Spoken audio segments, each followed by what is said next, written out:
Welcome to the Carrot and Stick podcast, a podcast series where we look to get under the skin of all things sales management and leadership to really understand what makes our wonderful industry tick. Today, I'm talking to a fellow podcast host under the name of Michael Hansen. That is his real name. It's not just the one that he goes under for the sake of a podcast. He is the the founder and CEO of Growth Genie. They are essentially a sales consultancy that goes into SaaS companies and helps them with playbooks, with process, with coaching and training. Really cool stuff, working with really small companies all the way up to companies with 70,000 plus members of staff. This is a really info-packed episode. So if you're looking to get down to tactics when it comes to writing playbooks, looking at qualification frameworks, or just talking about how to train and coach reps effectively, Michael has got tons of tips for you. And at the very end, I feel that the normal questions I ask around top tips for aspiring managers, current managers, and sales leaders are all answered incredibly well. And the man is a top voice on LinkedIn for sales. Ooh. So lots to learn from him on that front as well. Again, fantastic episode. I know you guys are going to love this. So let's get into it. Michael Hansen, founder and CEO at Growth Genie. Michael, really appreciate you giving us your time today to have a chat. And we were just talking a few minutes before we went live around the things we want to go through today. And the three topics that we picked out were the power of playbooks, something that you guys at Growth Genie focus on a lot. You then came up with a really good one, sound very philosophical, about Socratic versus prescriptive sales management. And then Cosmic, which is a framework that you guys have came up with over at Growth Genie on a good way to coach and manage salespeople. So let's start at the top, power of playbooks. I have heard so much about, you need a playbook in place. And the very first one we ever had was some 70-page printed out like A5 thing that one of our old sales leaders put together that I think people looked at once when they were learning and then never really again afterwards. So Give me your take. What is a playbook? How should you use them? What should they contain? Just give us a real primer to playbooks. Yeah, sure. I think maybe I'll start with the problem with most playbooks for people listening to this. You can, if you do have a playbook analyzing, or if you're making a new one, you don't go wrong, is a lot of playbooks are very focused on like features of a product or service. So it's kind of, this is the product, this is what it does, these are the ins and outs. Whereas actually what your sales team is interested in is how can I help my customers, right? Get from A to B. So that's normally where we would start with playbooks. Is the first thing in a playbook should be the ideal customer profile that you're targeting. Sometimes this is going to be very niche. You target a certain segment as one ideal customer profile. And in other companies, you may have 5 to 10 different types of customers you're targeting. So that's what we recommend. And then from there, you're looking at things like what are their pain points. And what we do, which is quite interesting, and I know we'll talk about this later with Cosmic, is we look at material and then what we call spiritual, which are words that freaks people out, but kind of emotional challenges.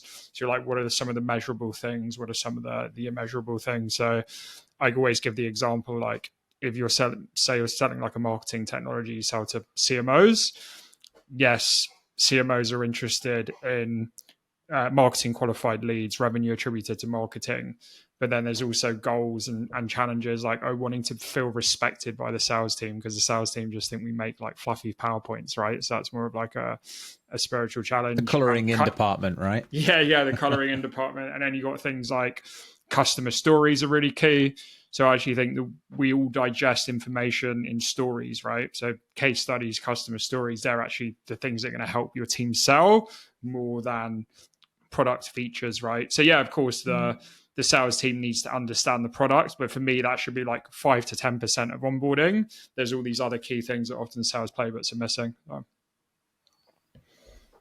Interesting. And how do you tend to structure these? Are they a PowerPoint presentation? Are they a full-on full written prose document? Are they a bullet point list? What does it actually look like tangibly as well in your world? Yeah, ours is just a PowerPoint document. Our one's quite long. It's about 70 slides. I've seen ones that are even longer. Normally, what we say to sales teams that we work with is like, you need to make your own out of this. So like I was saying, let's imagine you have like 10 different types of ideal customers because you work at a big company. What we actually recommend doing is like your sales team creates their own mini playbook. So it's like, this is my one ideal customer. These are the challenges. These are the case studies we have for each person.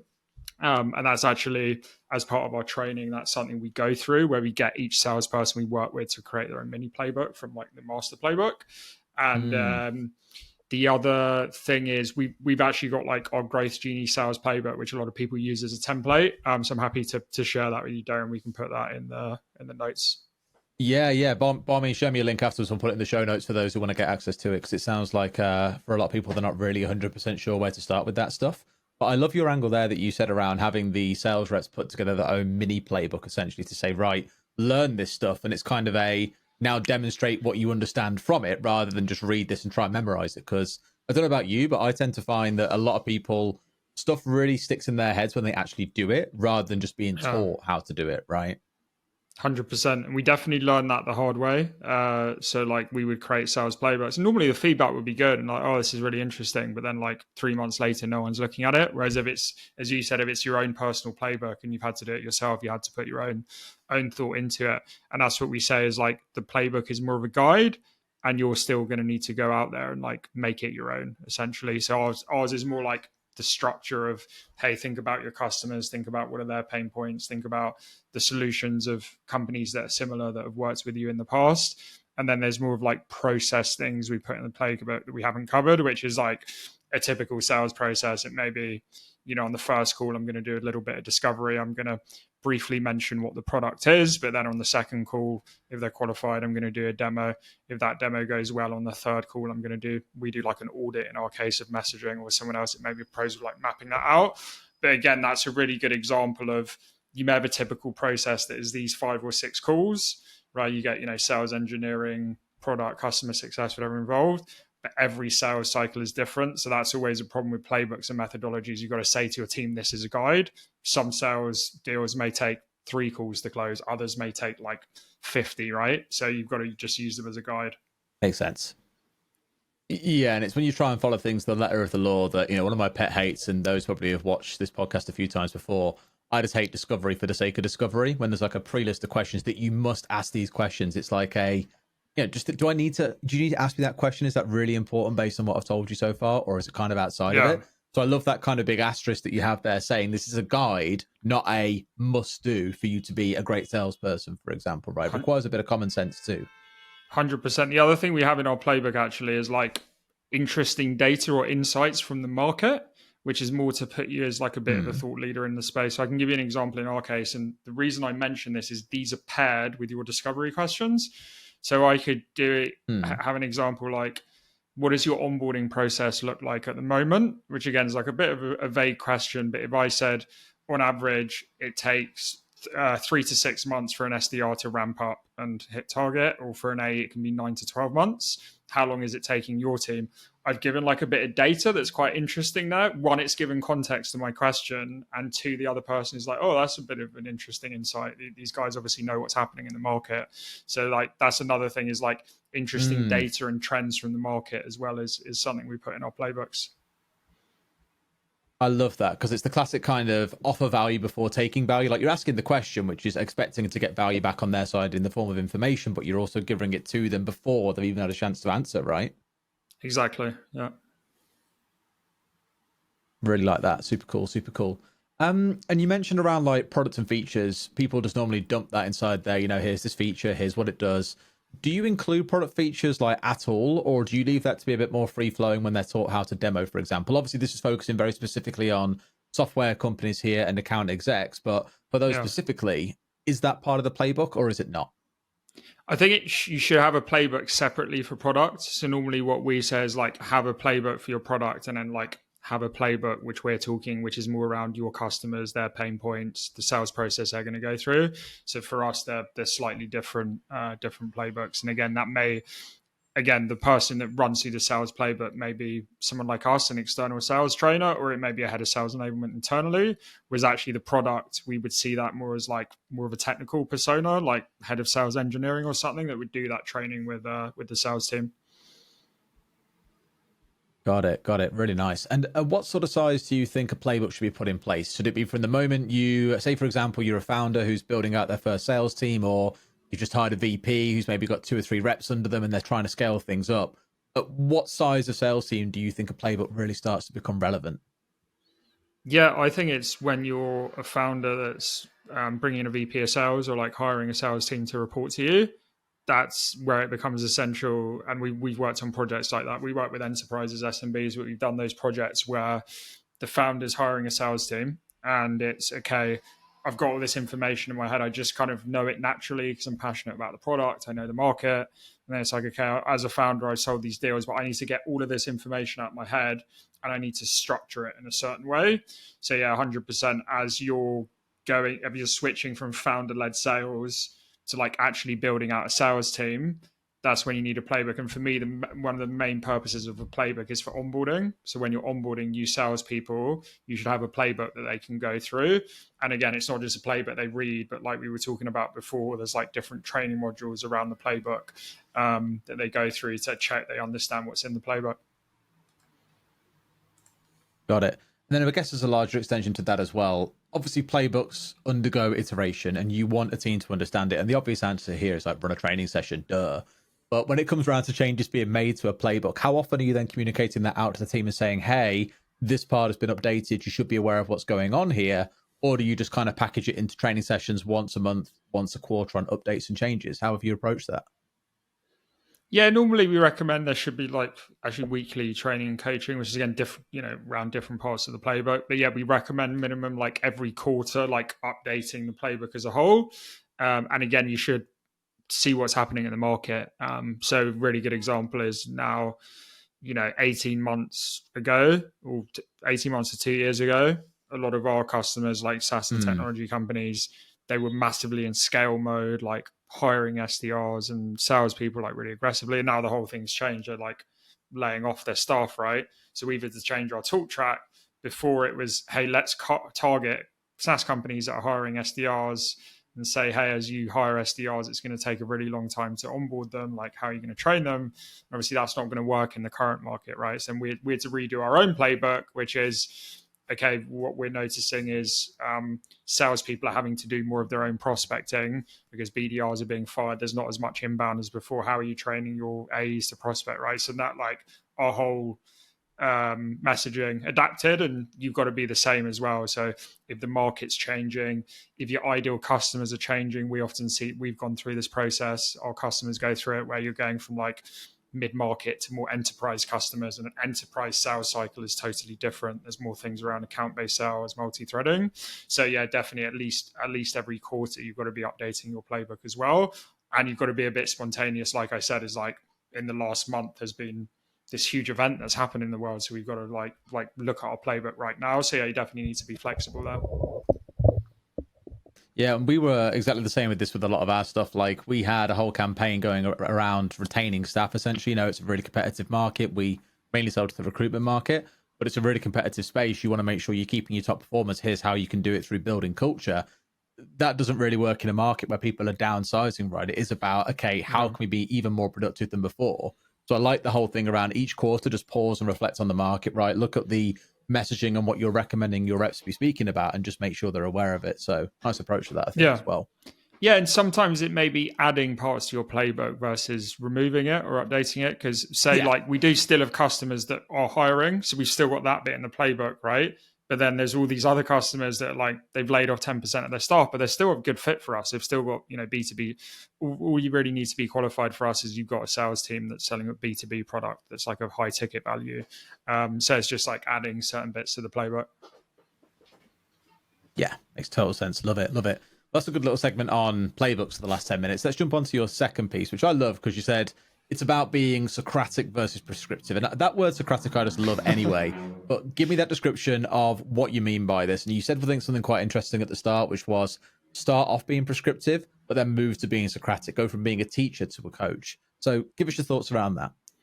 Yeah, that terminology I can't take credit for. Funnily enough, I'm sure you have the same. We learn off our clients in Growth Genies who work with a chief revenue officer called Mike Sheridan. And he said, yeah, I like your style because it's Socratic versus prescriptive. I was like, what are you talking about? What do you mean? And it's basically, obviously, Socrates was all about, I know that I know nothing, essentially was his quote. So you kind of have to take that approach to the sales team you're working. You don't understand their context, their situation. So essentially, you have to prescribe to start with, right? Which is, okay, you're new in the company, maybe you've never worked in sales before. I'm going to teach you how to run a discovery call. I'm going to teach you how to write a cold email, right? So you cover more of the theory. But once you've done that, you want them to find the answer. So if they come next week with a recording of a discovery call, you don't want to say, hey, this is wrong, this is wrong, this is wrong. You want to say, hey, last week we talked about you need to try and ask a question to find the pain. I don't think you did that on this call. What kind of question do you think you could have asked? That's a Socratic approach, whereas a prescriptive approach is here's the question to ask. And that doesn't help them because they've not found the answer themselves. So if you're a manager, you've got to try and help, you try and enable your team to find the answers themselves versus giving them the answers. Like there's that classic quote everyone says, teach a man how to fish. You feed him for a lifetime, give him a fish, you feed him for a day, right? So it's that thing of helping them to fish versus just giving them the fish. So that's a really, really key thing as a manager. And again, I went through this process myself when I first started managing. I was like, oh, just teach everyone else to sell the way I do, right? But it's not scalable. So you've got to like adapt your approach to each person. And the way you're going to do that is through questioning and like being Socratic. Spot on. Love it. So a few questions around that then. First one being around the whole Socratic approach and at which point you feel you should move over to that. Obviously, you can teach someone something once, but it just simply doesn't stick. For example, you might find yourself teaching them time and time again. At what point do you feel confident, or what's the kind of like trigger point to say, right, now is the time to move more towards a coaching mindset than a teaching one? Is it just the first time they're learning about it? Is it after 2 or 3 times when you can see them at least making an attempt at getting it right? What point should a manager look out for to know when to change to being a coach? Yeah, we say after teaching them once, straight away you coach. And again, they may get it wrong. And then you come back to the prescription, right? So you switch between these two things. And it's funny, actually, my colleague, Mike Sanchez, he's our head of training, who's really good at the kind of Socratic prescriptive approach. We were talking about this recently, and one of the realizations we've had, because we've had a couple of trainers starting at Growth Genie who we've been training. And what you should do, even with the prescription part, is give them parallel ideas, so stories. So even in our case, if we're coaching a client, right? And again, we're never going to be experts in our clients' products, right? The salespeople we're coaching are often more experts, right? So when we provide an example, we give an example that's us selling Growth Genie, or it's like a parallel example, something personal, and say, look, that's an example of ours. How could you apply that to your business? And they're suddenly like, oh yeah. So an example I can give here is the thing around, if you're telling a customer story, always make sure there's some type of pain point, or there needs to always be a big pain that's going to drive urgency in your deal, right? And then I talk about in The Lion King, you have Scar, who's the villain, right? And without Scar in The Lion King, the film doesn't make any sense, because Simba wouldn't have to have left his home in Pride Land, and he wouldn't have to come back to save his kingdom. So it's like, without a villain, often you don't have a story. And it's the same in sales. You don't have a sale without a villain, without some type of pain point, right? So I give that type of analogy, and then they're like, oh yeah, what would be my Scar? What would be my villain? So it's not like I'm saying this is your pain point, but I'm giving some type of parallel like story. So that's often the way you can prescribe. And it's just because it's so out of context, and you never really think you'd speak much about the Lion King in business, for example, right? It's the kind of thing that does stick in your mind, and you seem to remember it seemingly forever off the back of that. I really like that in terms of like training, is saying, I think about a story that you can relate it to, rather than just saying, this is what a discovery call is, these are the questions that you ask, and that's it. It's saying, this is what you're looking for when doing that. You're trying to find your, honestly, find your Scar is going to be with me forever now. I'll never forget that. So thank you so much for doing that to me. No leaving that one. And when it comes around to doing these things, sometimes you hear in sales teams, it's one-to-one coaching, it's a manager to one rep. Sometimes it can be group reflection. They're looking at calls together, they're analyzing them, they're all offering feedback to each other, and almost trying to teaching people to be coaches for one another. Because I think everyone's always a little bit self-work blind, where you can't always reflect or improve on your own work. But if you see the problem with someone else, you're like, well, here's the way to fix that straight away. So how much do you encourage not just managers, but reps to also be this kind of like coach to each other over time, so you're almost delegating it downwards at some point? Yeah, that's a really good point. And actually, so Growth Genie, we do both one-on-one coaching and group training, and we always recommend there's both. And one of the reasons is for what you said is sometimes when you're doing the Socratic approach, the problem is because we're not experts. If we ask a Socratic question, they don't know the answer. So let's stick with the pain point. What's in your deal here? What's the Scar, right? What's the challenge that's driving urgency? And they're like, oh, I don't actually know. And I'm like, oh, well, maybe you can try and find that out on the call. What's a typical challenge with your other customers? Like, oh, I don't know. I'm only 3 weeks into this role. Whereas then if you've got someone else on the call and they're like, had 100 sales calls in the last 2 months, you can say, Jeff, based on all these heads of HR you spoke to in the last 2 months, what's one of the pain points that comes up over and over again? And they're like, oh, this. And the guy's like, oh, yeah, it's interesting. I can ask this call. So yeah, 100% that peer-to-peer feedback is really useful. And then I recommend companies should have like call recording tools as well. And then when people are being onboarded, get them to listen to your best salespeople doing discovery calls, doing demo calls. If they're SDRs, like listening to the best cold calls. And that's really useful. So yeah, it's a really good point about that, like peer-to-peer feedback and learning as well. Got it. Nice. Okay. And let's go on to the Cosmic framework. So I imagine we could spend a bit of time on this because there are 6 different letters to break down. So for those that haven't seen this, Michael shared a video with me where he spoke through a framework that they've made at Growth Genie called Cosmic, which is all really about sales management. So let's start at the very top. Do you want to give us a quick, like 60-second introduction through the Cosmic framework and what it's all about? Yeah, sure. I don't know if I'll be able to do it in 30 seconds, but I'll just give you probably the bit in the middle, which is the most interesting. I'll give you 90. Have 90. So basically, we got like any framework, it's an acronym, right? So C, I won't have to spend too long on because we just talked about Scar as the villain. So it's if you're managing someone, hey, what's the challenge in this deal or this cold call, etc., that your buyer is going to relate to? The O is open, which is interesting, which is actually about disqualifying versus qualifying, which is saying, hey, this is a reason I think we shouldn't work with you because of X, Y, and Z, right? Maybe it's they're really looking for an integration and you don't have that integration. Just tell them outright. Then the bit in the middle is where I'd say we're very different to a lot of other sales frameworks, which is the S and the M. And I talked about this before with the Playbooks, which is the spiritual and material. So the material, let's just say we're in sales leaders for a moment, is revenue, pipeline, all the stuff we can measure. And then the spiritual is more of like the emotional impact for us. So for a sales leader, I say, if your best performing sales rep goes to another company, that's real like an emotional thing for you. And then you've got the I, which is the influence. If you're in B2B, mapping out your buying chain. Is this an influencer? Is this a decision maker? Is it a champion? How do you relate to all of them on a different level? And then the C is the consequence. And that goes back to the challenge. So it's not just, hey, this is the challenge. What's the impact that that's having on the business, right? So maybe if it's manual repetitive work for some kind of accounting tech, it means the impact is I worked at 8 p.m. at night. And, you know, I've just had a kid and like I want to be spending more time with them. So maybe a bit of a spiritual, emotional impact. So all these things are interrelated. I see. So really what I'm understanding here is the challenge is sort of the high level problem. The spiritual is the emotional impact of it. Material is actually the material / real world impact. What is this doing on your numbers, for example? What are you materially losing? And then consequences reinforcing the problem of not getting that sorted is the idea by the sounds of it. Yeah, exactly. And open really is the pre-qualifiers for all of. Is there any point as talking about this? Does it really match? Can we really help with this? Okay. And help me understand, why did you come up with this in the first place? What was the inspiration for it? Were you looking at other frameworks and thinking, these ain't really it, this isn't what we're after? Or was it just that it came to you one day, actually, I'm talking about these things a lot, it needs a framework regardless of whatever else is out there? Yeah, I think it was that human side, because I think a lot of the things, a lot of other sales frameworks, right, will have a lot of the things we talked about, the material, the ROI, the KPIs.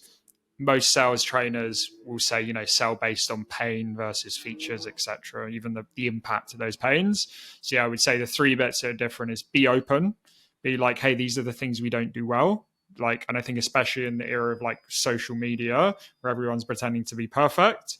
A good story actually I'll tell you on this, and this is in our video of the Cosmic, is Superman in the 70s became very unpopular. People stopped buying the comics because he basically became like flawless. He could do anything, like defeat anyone.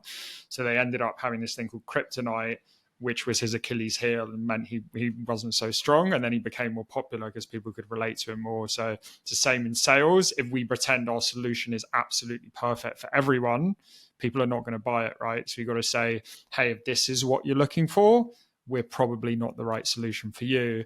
And you'll often find that authenticity, like brings people back. So that's one of the differentiators. And yeah, the other one is more of that like emotional side, because even if you're selling to someone who seems like more of a corporate numbers person, an accountant or a CFO or something like that, they're still humans, right? We're all humans. So it's connecting with them on that human level. Got it. Love it. So the kind of like little like 5-word summary I've got for each one of these is challenges, what's the pain they're facing. Open is things that we don't do well or why we shouldn't work together. Spiritual is the emotional impact of the pain. Material is the real world impact of the pain. I haven't got one for influence yet, but consequence is the outcome if not solved. What would you describe for influence again, just to help me really understand that properly? Influence to me is just like map out the buying chain. So it's kind of like a framework like Medic, I would say, is very good for influence. They go very into detail on the influence, which is like, this is the person that's going to sign the check. This is the champion. This is an influencer. And like, how are they all related to each other? And I think especially with junior salespeople, this is often where they go wrong, because they're like, oh, this is, in our case, it's like, this is a sales manager and he's got three layers of management above him, a director, a VP, and a CRO, but the deal's definitely going to sign, even though I'm just speaking to him, right? So sometimes people are quite naive on this stuff. Got it. And what type of sale is it? Lower end of the market, upper end of the market? Is it a direct competitor, things like Medic, or do you think it fits better into some areas than others? Because from looking at it, it is really focused on the pain. Not that that's a bad thing, but pretty much everything inside of there is focused around this pain. If you look at the challenge, the spiritual, the material, the consequence, is there an area that you think it does better than others, or maybe in certain types of selling?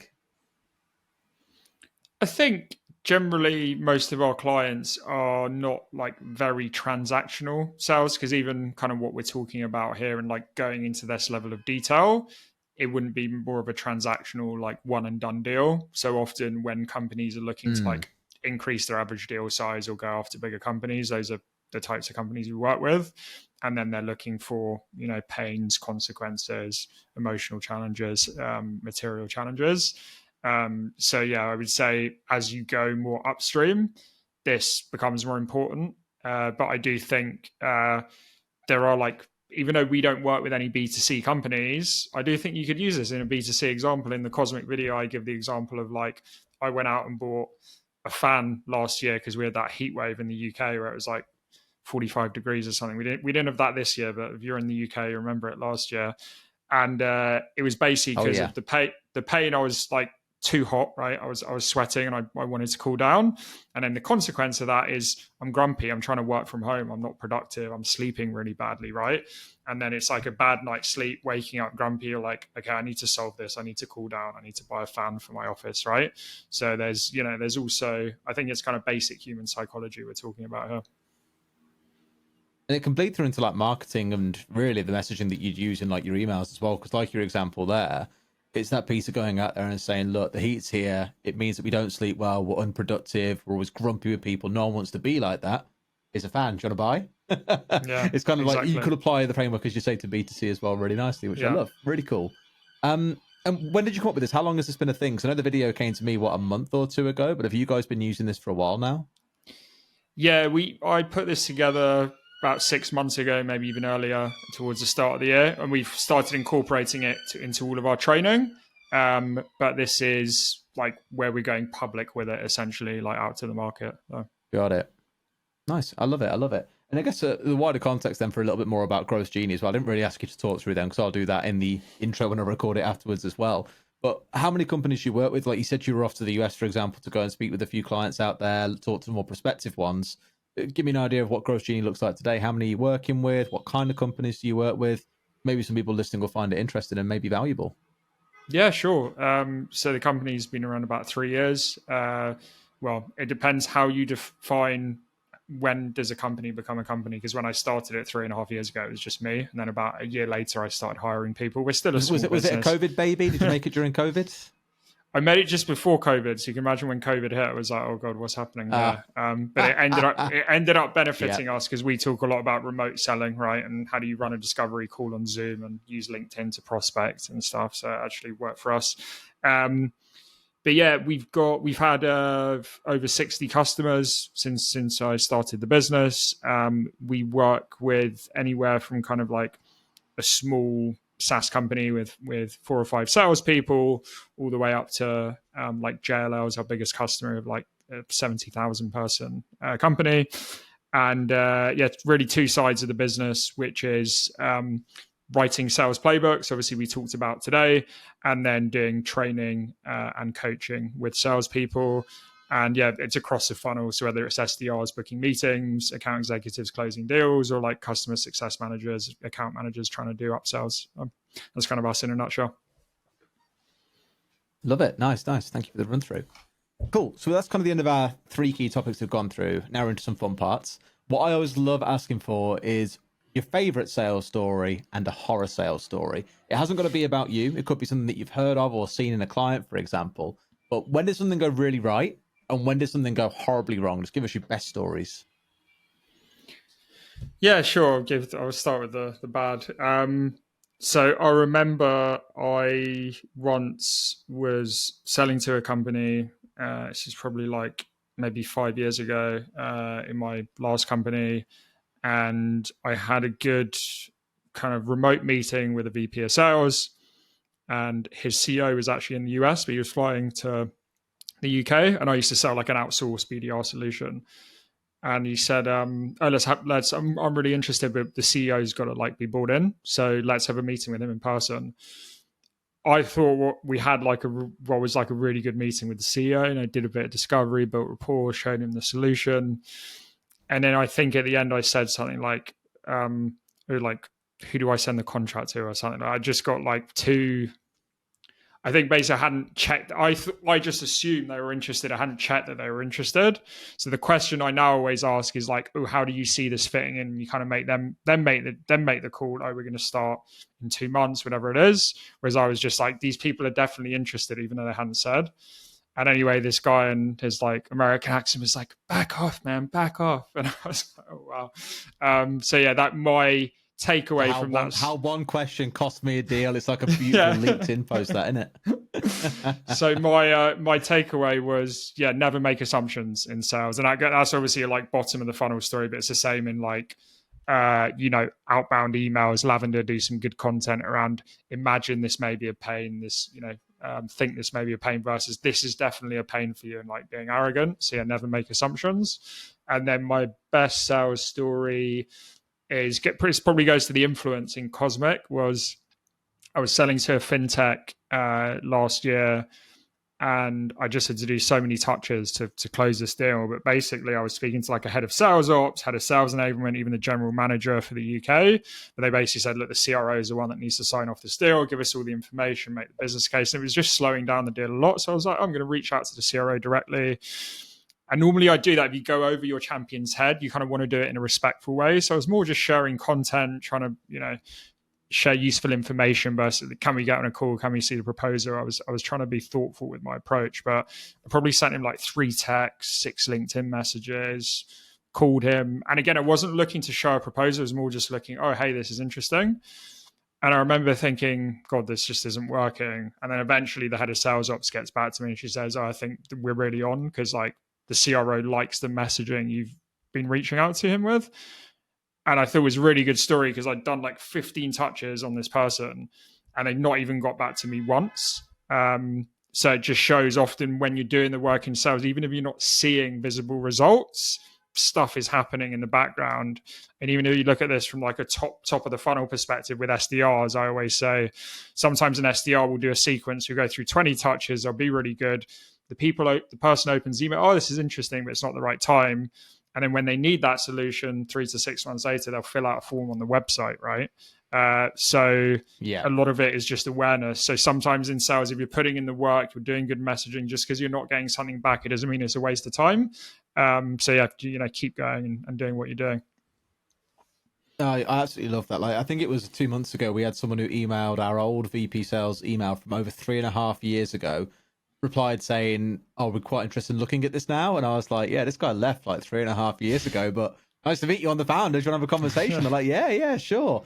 And you do just kind of lay that groundwork where, don't forget, that sits forever in their inbox unless they literally hard delete it. If they do go searching one day for it, it's there as kind of like very present marketing that's very, very close to them in their inbox, right? Yeah, 100%. Love it. Awesome. All right, quick fire. I've got five to seven questions that I always love asking on this one. I've got a fun one for you at the very end of these questions as well. What's your favorite sales book or podcast, but you can't mention your own podcast or this one? Favorite sales book or podcast. I don't really listen to many sales podcasts. I don't really read many sales books either. But I think the Dale Carnegie one, because like, for me, sales is more about like communication, and it's really like old one, like how to win friends and influence people. I really like that, and it's just very basic human psychology of like saying the other person's name, saying you and your more than. And obviously, there's this whole thing on now around like personalization and relevance, and people say like it's new, but Dale Carnegie is talking about all those things in his book. So that's probably the one I'd recommend. Nice. Your favorite LinkedIn influencer to follow? I think given the topic of this show, where you're talking a lot about sales management, I really like Kevin Dorsey. One, I think everyone says this now, LinkedIn's becoming a bit like Facebook. So there's a lot of like selfies and all this stuff now, but he's just very like practical, like sales management advice. So yeah, I've learned a lot from him. I got a lot of love for Kevin. He did a workshop, I think it was 2 years ago at SaaS Stock in Dublin. Just amazing, just really like to the point. Here's top sales advice. It's not generic. It's just here's how you go out there and win deals as founders. And it was amazing. Yeah. So completely with you on that. And in fact, we had a new AE got promoted from our senior SDR to an AE last week with us. But I sent him a post already from Kevin today where he was talking about, going low to get information, go medium to get insights, and go top to get influence. And just basically how you work through big enterprise deals. So totally with you there. I think he's amazing. Any others you'd recommend out of curiosity? This is kind of like self-promotion here, but there's a guy called Will Aitken. A lot of his is like sales humor videos. But actually, it's a good story for people listening to this to inspire them to post on LinkedIn. So I used to coach Will when he was an AE. I worked in marketing at Lavender. And he basically said to me, he's like, I've noticed on TikTok, no one talks about B2B sales. I think there's like a bit of a gap there. So he's like, I'm going to post a video every weekday about like sales on TikTok. And then like within a year, he'd got like 40,000 followers on TikTok. And then even better for him, because not really many of his B2B audience was living on TikTok. He then like reposted the videos on LinkedIn and then like built a huge following there as well.